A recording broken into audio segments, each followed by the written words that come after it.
Dr. John Perry decided it was time to go home. It had been a perfect day, a day alone, the first such day in many years. He had filled his bag with all sorts of seashells, enough to study for months. He picked up his bag of shells and walked toward the edge of the island. He came to the sand reef that connected the island and the shore of the mainland. He stopped for a moment to enjoy the sunset on the ocean water. Then he began to walk along the sand reef toward the shore. The gray colors of evening were beginning to spread across the ocean and the sand. He hurried on.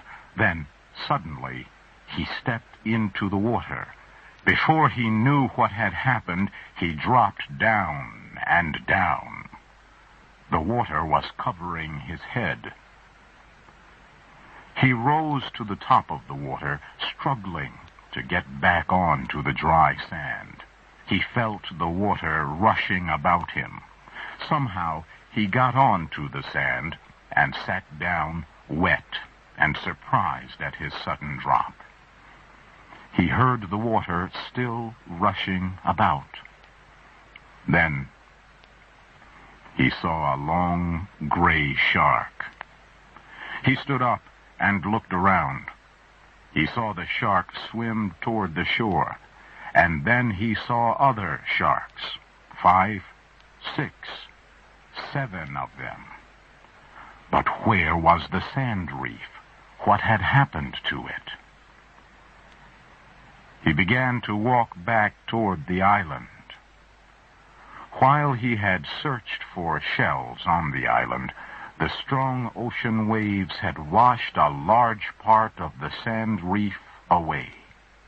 There was nothing between him and the shore but water and sharks. He did not know much about sharks, but he was a good swimmer. He looked at the shore, which was now almost black against the red sky. He could swim, but what about the sharks? Do they attack in the night? He tried to remember what he had read about sharks. Did sharks find their food by smelling it? If they did, it meant they looked for food at all times, even during the night. He decided not to swim to shore. It was too dark, and he wanted to see the enemy if he was to fight it. He looked around for his bag of shells and found it a few meters away. He pulled the bag onto some dry sand, then sat down next to it. The wind was warm. The stars began to show. The moon rose. The water looked peaceful and quiet and yellow in the moonlight. The gentle noises of night soon made him sleep, but not for long. Most of the night he lay down and looked up at the stars, thinking.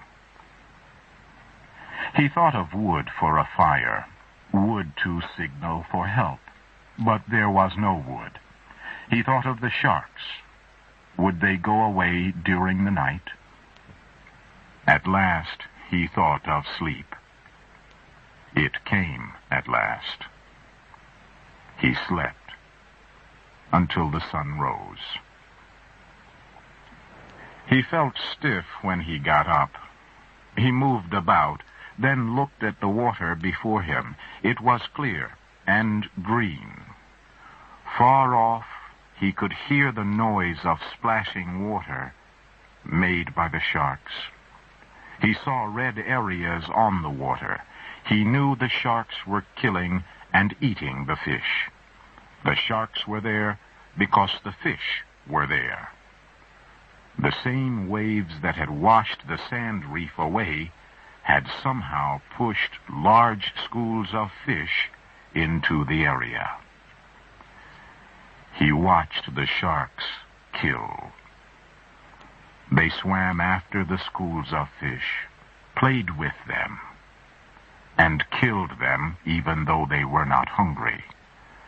They would not let the fish swim out into the open sea. He looked at the sea. If he swam to shore, he would be in the water 5, 6 minutes.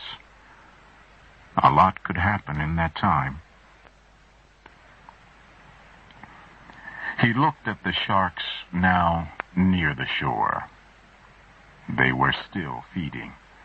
It was hard to think of himself being attacked by a shark. A man, when he is healthy, feels good.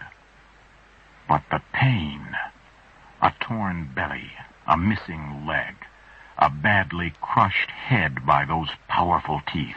No. He wanted to live.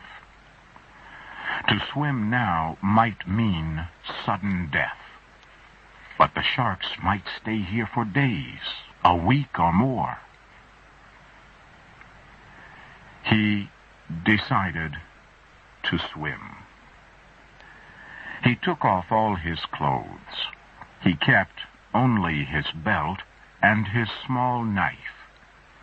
The sharks were far off. He silently slipped into the water.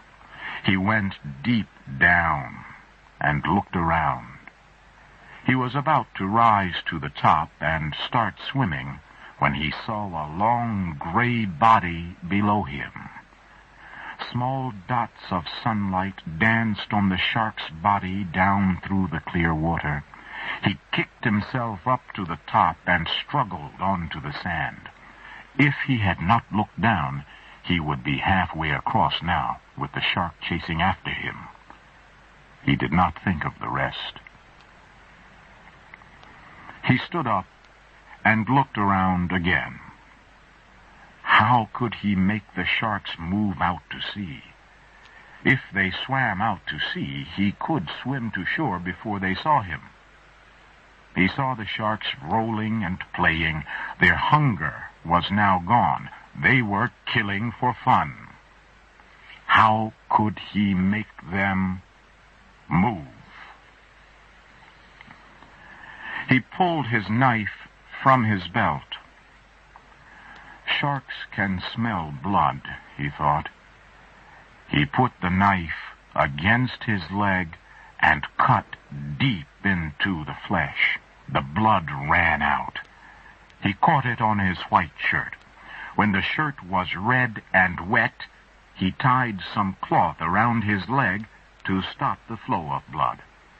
He tied a long piece of cloth to the shirt, then walked to the edge of the sand. He threw the shirt into the water and pulled it with the piece of cloth. The sharks smelled the blood. They came racing toward the shirt. He ran down the sand reef pulling the shirt. The sharks raced after it. He was leading them away from shore. Suddenly, he dropped the cloth, turned toward shore, and ran as fast as he could. He jumped into the water and swam. He was halfway across when he turned to look back. A high, bony fin was cutting through the water toward him. He put his face in the water and kicked and pulled himself forward as fast as he could. The shore was nearer now, but he thought of his belly under the water. How defenseless it was. He thought of the flat nose of the shark hitting from below. He lifted his head again to breathe. He saw the shore very near. From behind, he felt the water rush toward him, almost pushing him, helping him. He kicked and shouted as loud as he could. Then a great gray body hit him. It almost rolled him over in the water. He touched the shore with his fingers and pulled himself up the stones.